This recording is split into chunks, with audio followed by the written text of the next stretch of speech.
बंधु माने आज मु आपणଙ୍କୁ तेजपत्रर एक एपरी उपाय संपर्क कहवाकू जाऊँगी जहाँ आपणकर समस्त प्रकारर मनस्कामना को पूरण करिपारिबो। अर्थात जदि आपण निज जीवन में धन चाहूँगी तेबे आपणकर सही स्वप्न निश्चय रूप से पूरण हेबो एवं जदि आपण निज जीवन में सुख शांति चाहूँगी तेबे ताहा मध्य आपणकर पूरण हेबो। एहा सहित आपणक गृहरे थिबा नकारात्मक शक्ति को मध्य एहा दूर करिदेबो। जदि आपणकर धनर आवश्यकता रही एवं आपण धन चाहूँगी तेबे एहा आपणकर आवश्यकता को निश्चिंत भाव में पूरण करिवो। एवं जदि आपण चाहूँगी आपणकर समस्त मनस्कामना गुड़िक पूर्ण हेउ, आपण जहाँ चाहूँगी ताहा आपणको प्राप्त हेउ। जेमिति कि आपणको विवाह रे विलंब हेउअछि एवं आपणको चाकरी प्राप्ति होई पारु नाही। आउ जदि आपणको आपणकर व्यापार वाणिज्य रे क्षति सहिबा पई पड़ुअछि तेबे आपणको व्यापार रे लाभ मध्य प्राप्त हेबो। आपणकर जेकोसी प्रकारर मनस्कामना हेउ ताहा आपणकर पूरण हेबो। तो बंधुगण, साधारणतः तेजपत्र समस्तंकर घरे उपलब्ध रही थाए। आपण माने एही कथाटीर जानि रखिबा उचित जे तेजपत्र रे माता लक्ष्मींकर निवास होई थाए। अर्थात तेजपत्रर संबंध माता लक्ष्मी सहित रही थाए, कारण तेजपत्रर बास्ना माता लक्ष्मी को आकर्षित करिथाए। अर्थात तेजपत्र आपणकर गृह को माता लक्ष्मी सहित धन को मध्य आकर्षित करिथाए। तो बंधु माने आजिर एही वीडियो रे मु आपणको तेजपत्रर एक एपरी उपाय संपर्क रे कहिबा पई जाउअछि जेउ उपायटी को आपण करिबा अत्यंत सरल अटे एवं प्रत्येक दिन आपणको एही उपायटी को पालन करिवार अछि। तेबे मु आपणको एही वीडियो माध्यम रे 4 रु 5टी उपाय संपर्क रे आपणको कहिबा पई जाउअछि। तेबे बंधु माने प्रथम उपायटी हेउछि आपणको प्रत्येक दिन गोटिए लेखाएं तेजपत्र आपणको जळाइबार अछि। तो प्रत्येक दिन संध्या समय रे आपण गोटिए लेखाएं तेजपत्र निश्चय रूप से जलांतु एवं सेथिरु जेउ धुआं बाहारे ताकू आपण आपणकर घर सारा बुलाई आणंतु। एपरी करिबा द्वारा आपणक गृह रे थिबा समस्त नकारात्मक शक्ति गुड़िक आपणकर घरु बाहर को बाहरी जाई थाए। एहा द्वारा आपणकर घरे सुख एवं समृद्धिर वृद्धि हेबो। मात्र आपण एही गोटिए कथार मने रखिबे जे आपण जेतेबेले पत्र जलाउछंती सही समय रे आपणको केवल गोटिए ही पत्र जलाइबार अछि। आपणको केवल संध्या समय रे केवल गोटिए ही पत्र जलाई ताहार धुआं को संपूर्ण घरे बुलाइबार अछि। तेबे आउ गोटिए कथा आपण मने रखिबे जे आपण सही पत्रटी को कौनसी एक जागारे जलाइबे, जेमिति कि कौनसी प्लेट रे हेउ किंबा कौनसी एक गिनारे हेउ, किंतु आपण भूमि उपरे पत्र को जलाइबे नाही। एवं सही पत्रटी को आपण जलाई सारिबा परे जेउ पाउंसटी बाहरिबो ताकू आपण नै बाहारे उड़ाई देबे। द्वितीय उपायटी हेउछि जदि आपणको लागुछि जे आपणको गृह रे सर्वदा धनजनित समस्या लागि रहुछि एवं आपणकर घरे सर्वदा पैसार अभाव देखा देउछि एवं आपणको पैसार बहुत आवश्यकता रहिछि, आपण केउठारे चाकरी करूछंती किंबा व्यापार वाणिज्य करूछंती मात्र सेथिरे मध्य आपणको आपणकर आवश्यकता अनुसार पैसा मिली पारु नाही, तेबे आपण गोटिए तेजपत्र नियंतु एवं देखिबे जे सही पत्रटी जेपरी संपूर्ण रूप से निखुण थिबो, सही पत्रटी जेपरी फटा किंबा चिरा होई नथिबो। तापरे आपण नेई सही तेजपत्रटी को निजर पर्स रे रखि दियंतु किंबा आपण जेउठारे निजर धन को संचित करी रखुछंती आपणकर लकर रे सही तेजपत्रटी को नेई रखि दियंतु। एहीपरि आपण करिबा द्वारा आपणको माता लक्ष्मींकर आशीर्वाद प्राप्त होइथाए एवं माता लक्ष्मी आपणकर घर को आकर्षित होई आसीथांती एवं आपणक गृह रे धनजनित समस्या धीरे धीरे दूर हो जाइथाए एवं आपणकर पर्स किंबा लकर केबे भी खाली होई न थाए। तृतीय उपायटी हेउछि जदि आपणकर गृह रे किछि वास्तु दोष रहिछि किंबा आपणक गृह उपरे कौनसी कला जादूर प्रभाव रहिछि तो बंधु माने जेउ गृह उपरे कला जादूर प्रयोग करा जाइथाए सही घरर उन्नति सबुदिन पई रोकी जाइथाए एवं सही घरर सदस्य मानंकु अनेक प्रकारर बेमारी सबु देखा दिए एवं सेमानंकर देह सर्वदा असुस्थ रही थाए एवं जदि गृह रे कौनसी प्रकारर वास्तु दोष रही थाए तेबे ताहार प्रभाव रे मध्य एपरी होई थाए।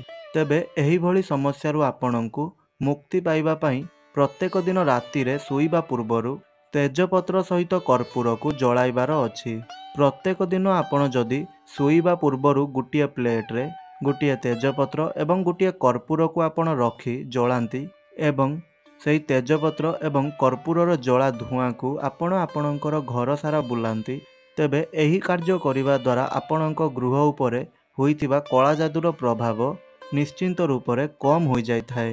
ଆପଣଙ୍କର ଘରେ ଯେଉଁ ଜାଗାରେ ବି ଆପଣଙ୍କୁ ଲାଗୁଛି ଯେ ଏହି ଜାଗାରେ ଆପଣଙ୍କର ନକାରାତ୍ମକ ଶକ୍ତିର ପ୍ରଭାବ ରହୁଅଛି, ସେହି ଜାଗାରେ ନେଇ ଆପଣ ଏହାକୁ ଜଳାଇ ଦିଅନ୍ତୁ।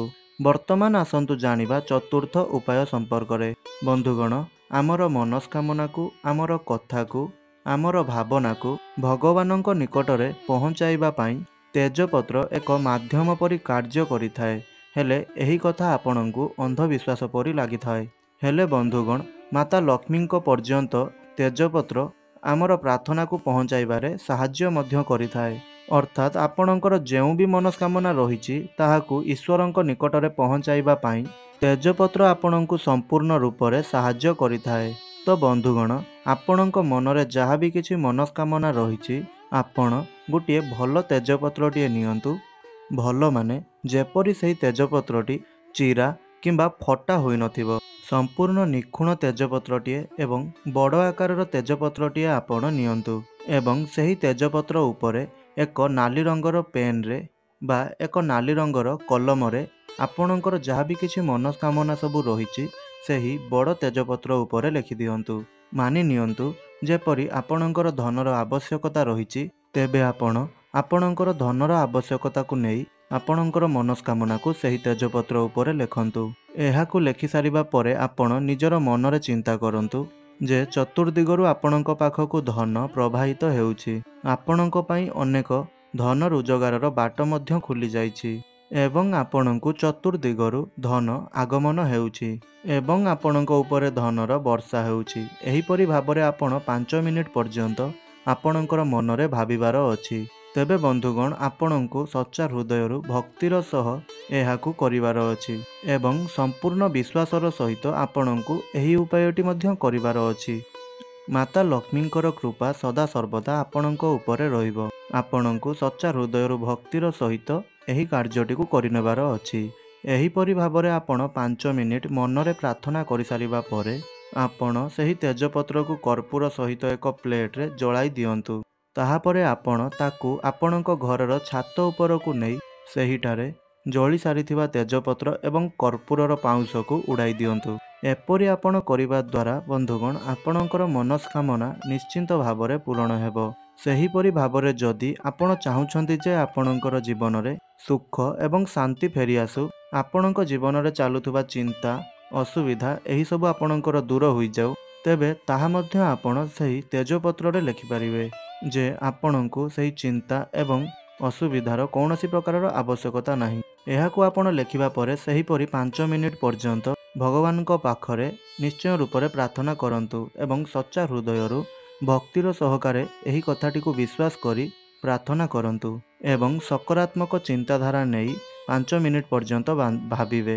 ଏହାପରେ ଆପଣ ଠିକ୍ ସେହିପରି ଭାବରେ ଗୋଟିଏ ତେଜପତ୍ର ଏବଂ କର୍ପୂରକୁ ନେଇ ଆପଣଙ୍କର ଛାତ ଉପରକୁ ଯାଇ ତାକୁ ଜଳାଇ ତାହାର ପାଉଁଶକୁ ଆପଣ ଉଡ଼ାଇ ଦେବେ। ଏହିପରି ଆପଣ କରିବା ଦ୍ୱାରା ଧୀରେ ଧୀରେ ଆପଣ ଦେଖିବେ ଯେ ଆପଣଙ୍କର ଜୀବନରେ ଚାଲିଥିବା ଚିନ୍ତା, ଅସୁବିଧା, ଦୁଃଖ, କଷ୍ଟ ଏହିସବୁ ଆପଣଙ୍କର ଧୀରେ ଧୀରେ ନିଶ୍ଚୟ ରୂପରେ ଦୂର ହୋଇଯିବ ଏବଂ ଆପଣଙ୍କୁ ଶାନ୍ତିର ପ୍ରାପ୍ତି ହେବ ଏବଂ ଆପଣଙ୍କୁ ଆଧ୍ୟାତ୍ମିକତାର ପ୍ରାପ୍ତି ହେବ। ତ ବନ୍ଧୁମାନେ, ଆମ ଘରେ ଏବଂ ଆପଣ ସମସ୍ତଙ୍କ ଘରେ ତେଜପତ୍ର ସଦା ସମୟରେ ସବୁବେଳେ ଉପଲବ୍ଧ ରହିଥାଏ। ବ୍ରହ୍ମାଣ୍ଡରେ ଯେତେ ବି ଜିନିଷ ରହିଛି ସମସ୍ତଙ୍କ ମଧ୍ୟରେ କିଛି ନା କିଛି ଅଲୌକିକତା ଭରି ରହିଛି, ହେଲେ ତାହା ଆମ ସମସ୍ତଙ୍କୁ ଜଣା ନଥାଏ। ଆମ ପାଖରେ ଅନେକ ସାରା ଅଦ୍ଭୁତ ଜିନିଷ ସବୁ ରହିଥାଏ ଯାହା ଆମକୁ ଅନେକ ଗୁଡ଼ିଏ ସମସ୍ୟାରୁ ମଧ୍ୟ ବାହାରକୁ ବାହାର କରିପାରିବ ଏବଂ ଆମର ଅନେକ ଗୁଡ଼ିଏ ମନସ୍କାମନାକୁ ମଧ୍ୟ ପୂରଣ କରିପାରିବ। ମାତ୍ର ତାହାକୁ ବ୍ୟବହାର କରିବାର ଉପାୟ ଆମକୁ ଜଣା ନଥାଏ କିମ୍ବା ତାହା ମଧ୍ୟରେ ଥିବା ଅଦ୍ଭୁତ ଶକ୍ତି, ଚମତ୍କାରୀ ଶକ୍ତି ମଧ୍ୟ ଆମକୁ ଜଣା ନଥାଏ। ଠିକ୍ ସେହିପରି ଭାବରେ ଗୋଟିଏ ସାଧାରଣ ଜିନିଷ ଭାବରେ ଜଣାଯାଉଥିବା ଜିନିଷଟି ହେଉଛି ତେଜପତ୍ର, ଯାହାକି ପ୍ରକୃତରେ ଅତ୍ୟନ୍ତ ଅସାଧାରଣ ଏବଂ ଚମତ୍କାରୀ ଅଟେ ଏବଂ ଏହା ଦ୍ୱାରା ମଧ୍ୟ ଆପଣ ଆପଣଙ୍କ ଜୀବନରେ ଚାଲୁଥିବା ଅନେକ ଗୁଡ଼ିଏ ସମସ୍ୟାକୁ ମଧ୍ୟ ଦୂର କରିପାରିବେ। ତ ବନ୍ଧୁମାନେ, ତେଜପତ୍ର ଆପଣମାନଙ୍କ ଜୀବନର ସମସ୍ତ ସମସ୍ୟା ଗୁଡ଼ିକୁ ମଧ୍ୟ ଦୂର କରିପାରିବ ଏବଂ ଆପଣଙ୍କର ଅନେକ ଇଚ୍ଛାକୁ ମଧ୍ୟ ତାହା ପୂରଣ କରିପାରିବ। ତେବେ ବନ୍ଧୁଗଣ, ଆପଣ ନିଶ୍ଚିନ୍ତ ରୂପରେ ଏହି ଉପାୟ ଗୁଡ଼ିକୁ ପାଳନ କରନ୍ତୁ ଏବଂ ଏହି ଉପାୟକୁ ଆପଣ ପାଳନ କରିବା ଦ୍ୱାରା ନିଶ୍ଚିନ୍ତ ଭାବରେ ଆପଣଙ୍କ ମନରେ ଥିବା ମନସ୍କାମନା ପୂରଣ ହେବ। ତେବେ ବନ୍ଧୁମାନେ, ଯଦି ମୋର ଏହି ଭିଡ଼ିଓଟି ଆପଣମାନଙ୍କୁ ଭଲ ଲାଗିଥାଏ ତେବେ ଆପଣ ଆମର ଏହି ଭିଡ଼ିଓଟିକୁ ଲାଇକ୍ କରି ଚ୍ୟାନେଲଟିକୁ ସବସ୍କ୍ରାଇବ୍ କରିନେବେ ଏବଂ ଏହାର କମେଣ୍ଟ ବକ୍ସରେ ଜୟ ମାତା ଲକ୍ଷ୍ମୀ ଆପଣ ଅବଶ୍ୟ ଲେଖିବେ। ତେବେ ବନ୍ଧୁଗଣ, ଆଜିର ଏହି ଭିଡ଼ିଓଟିକୁ ଏଇଠି ରଖୁଛି। ପୁଣି କଥା ହେବା ଅନ୍ୟ ଏକ ଭିଡ଼ିଓ ମାଧ୍ୟମରେ। ଧନ୍ୟବାଦ।